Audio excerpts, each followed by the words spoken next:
Hi, it's Skiffin Lebates here, and today I want to talk a bit about trust. I said I would post a video about it, and I finally got round to it. So, if we look at the word trust, I think the problem that arises from it is that it's used in very many different contexts, in very many different ways. The most familiar sense that we have of the word trust is where we know the reputation of somebody, and therefore we have an expectation of how they're going to behave. So if I may trust my friend to borrow my car, but I may not trust him to behave responsibly on a night out, for example. So that's kind of trust based on reputation. And then a second kind of trust is where you expect something to happen because you know that there's a harsh penalty for the other party if they don't behave. So that's, for example, that I expect my bank to look after my money because there's all sorts of legislation and the power of the government backing up the fact that the bank should do its job properly. And indeed, if they have financial mismanagement, there may even be insurance that ensures that I get some or all of my money back.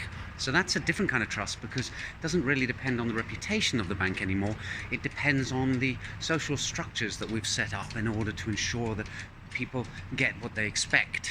And then when we look at a third category of trust, that's where I just expect something to go the way it will because it's almost a law of nature. So I used the example before of gravity, that when I pick up a stone and drop it, I trust it to fall to the ground because gravity has always worked.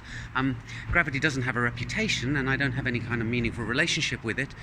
It's just there. But I have learned over experience that when I pick things up and I let go of them, they fall back down to the ground.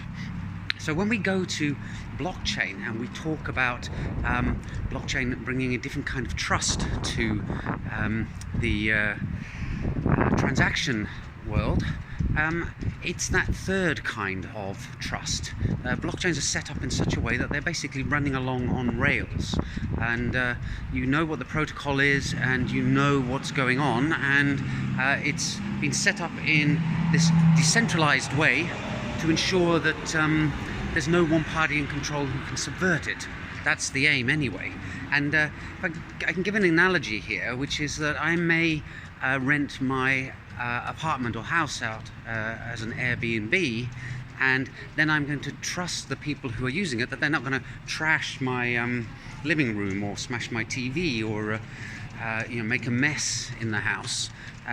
And that's kind of how a conventional database works. If you let somebody into it, you trust them not to trash it. Whereas blockchain is more like a hardened prison cell made out of concrete. The beds are stainless steel frames bolted to the wall. The toilet is also solid metal. The idea being that you can let someone stay there and they actually can't physically destroy your the cell, because it's been built in such a way that it's it's basically bomb-proof. Now I realise here I've just compared databases to a luxury apartment and blockchain to a prison cell, but hopefully you get the idea. The idea is that you make the database tamper-proof and resistant to abuse, and that therefore allows you to open the whole thing up to anybody. So that's a bit of an explanation about trust, and also an analogy as to how a database and a blockchain differ. Hope you found that informative, and see you in the next post soon. Bye for now.